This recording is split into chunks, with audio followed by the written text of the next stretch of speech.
We often hear people moaning about their banks. Too much small print on what seems like a good deal, or perhaps being turned down for a loan. Well, there may now be an answer. A new saving and lending website which cuts out the banks and claims to offer people a better return for their money.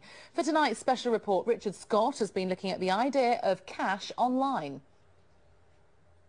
Meet Pete and Chris. Pete had spare cash which he wanted to invest.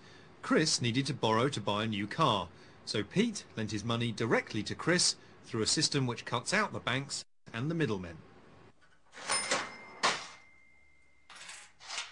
It's called Zopa, and it's a bit like shopping for money online.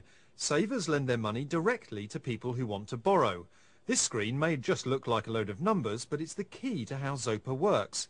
People can choose how many months their loan is for, pick what interest rate to charge, and what sort of borrower they're after. If they choose a low-risk borrower, someone with an A-star rating, then they'll have to charge a lower interest rate than if they lend to someone with a C rating, who's more likely to default on their loan.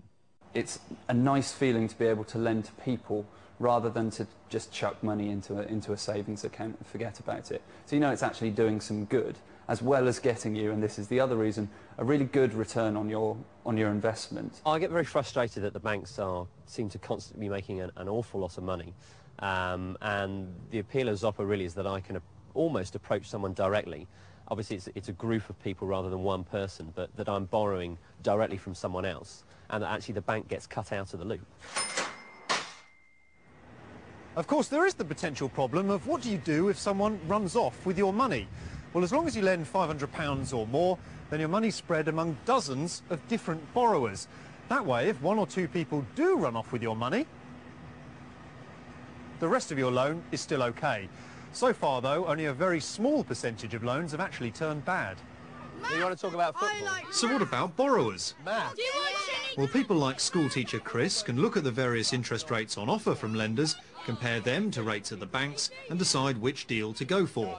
More than 100,000 people have joined up so far, and whilst the company admits it is there to make money, it says there is a human side too. We are a commercial organisation and we do look to make money.